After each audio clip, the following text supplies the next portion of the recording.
Have you ever pondered why some prayers seem to be answered while others appear to vanish into thin air? In this enlightening exploration, we'll delve into the mysteries behind the efficacy of prayer and uncover the secrets to enhancing your spiritual connection. Discover how to tap into the transformative power of prayer and learn the techniques for establishing a profound bond with the divine.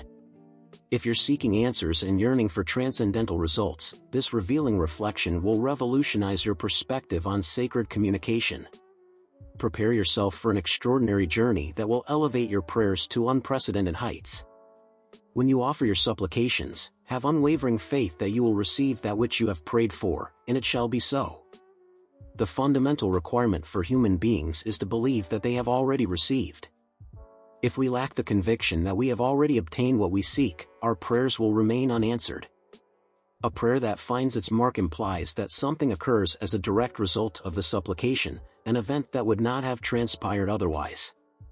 Consequently, the one who prays becomes the catalyst for action, the guiding mind behind the granting of the request. This is a responsibility that many shy away from, as responsibility often looms as a terrifying specter for humanity. We are all subject to the law, yet between the prayer and its fulfillment, we often fail to perceive the connection. We harbor the notion that God may choose to answer or disregard our pleas, that our prayers may hit or miss their target. The human mind is not yet prepared to accept that God adheres to his own laws. How many individuals truly believe in a cause and effect relationship between prayer and its answer? Let us examine the method employed to heal the 10 lepers, as recounted in the 17th chapter of the Gospel according to St. Luke. What strikes us in this narrative is the strategy used to elevate their faith to the necessary intensity. We are told that the 10 lepers implored Jesus to have mercy on them, essentially beseeching him for healing. Jesus instructed them to go and present themselves to the priests, and as they journeyed there, they were cleansed. According to Mosaic law, when a leper was cured of their affliction, they were required to present themselves to the priest to obtain a certificate attesting to their restored health. Jesus put the lepers' faith to the test and provided them with a means to amplify their faith to its maximum potency. Had the lepers refused to go, they would have demonstrated a lack of faith and, consequently, could not have been healed. However, by obeying and embarking on their journey, a full comprehension of the implications of their trek emerged in their minds. This dynamic thought process would be the catalyst for their healing. As we read, and as they went, they were cleansed. Surely, you have heard countless times the words of that old, inspiring hymn, "Oh, what peace we often forfeit, oh, what needless pain we bear, all because we do not carry everything to God in prayer."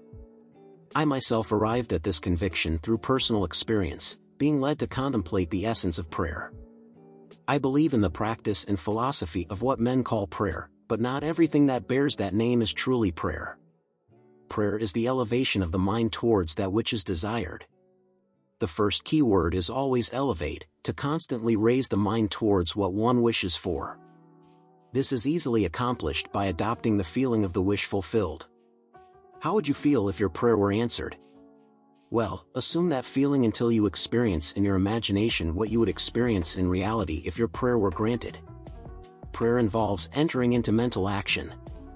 It means maintaining focused attention on the idea of the realized desire until it fills the mind, displacing any other thought from consciousness.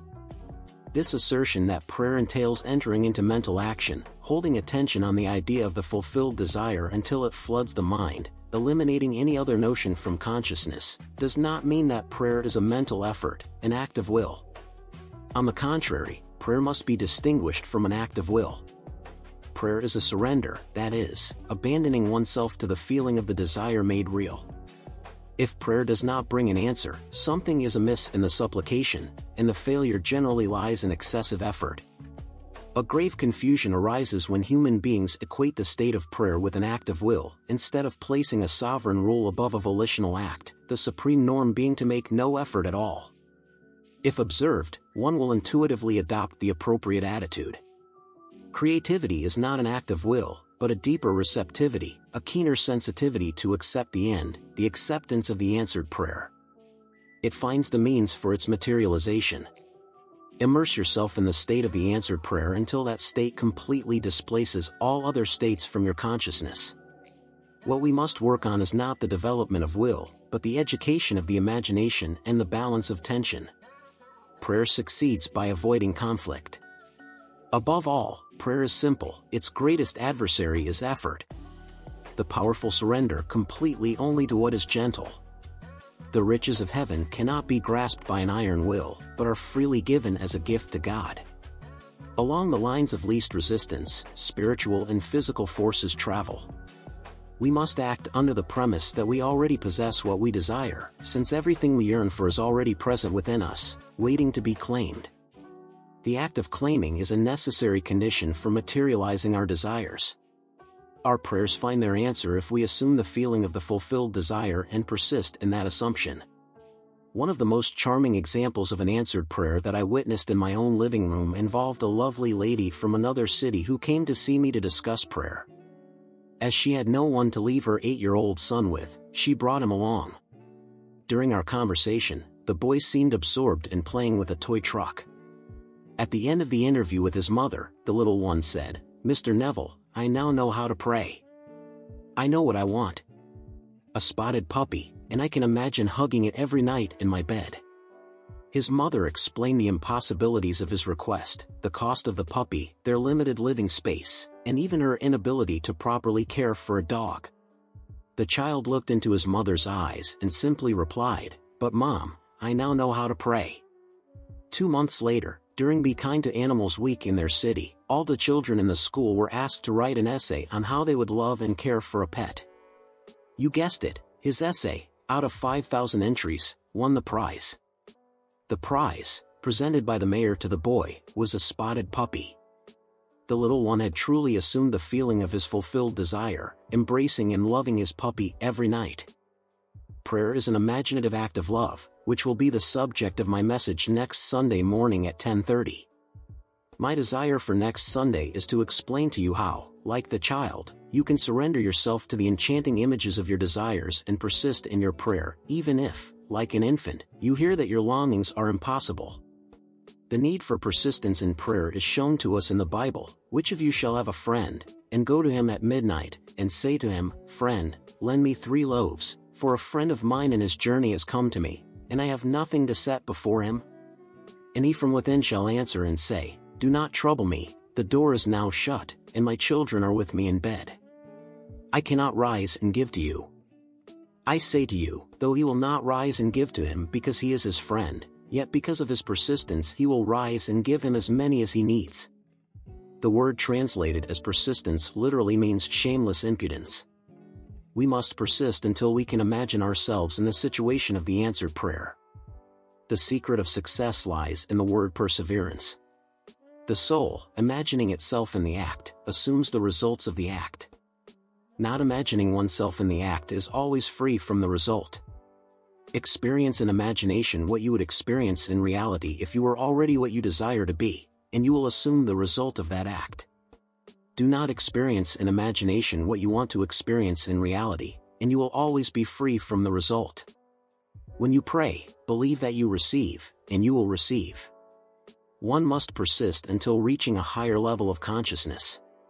One must persist until their feelings of the fulfilled desire have all the sensory vividness of reality. Prayer is a controlled waking dream. If we want to pray successfully, we must focus our attention to observe the world as we would see it if our prayer were answered. Constant attention does not require a special faculty, but it demands control of the imagination. We must expand our senses, observe our transformed relationship with our surroundings, and trust in that observation. The new world exists not to be apprehended, but to be felt, to be touched. The best way to observe is to be intensely aware of it, listening as if we heard and looking as if we really saw. Hearing voices and seeing scenes within ourselves that would otherwise be inaudible or invisible. With our attention centered on the desired state, the external world fades away, and the world, like music, reorganizes its scenery, transforming all its dissonances into harmonies. Life is not a struggle, but a surrender. Our prayers are answered by the powers we invoke, not by those we exert. While the eyes perceive, the soul is blind, for the world that moves us is the one we imagine, not the one that surrounds us. we must surrender our entire being to the feeling of being the noble person we desire to be. If anything is held back, the prayer is in vain. Often, our noble goal is denied by our effort to possess it. We are told to act assuming that we are already the person we would be if we did it effortlessly. By experiencing in imagination what we would experience in the flesh if we had achieved our goal, we will discover that we truly possess it. The healing touch is in our attitude. We need not change anything but our attitude towards it. Assume a virtue if you have none. Assume the feeling of your fulfilled desire. More things are wrought by prayer than this world dreams of. Now, let us enter into silence.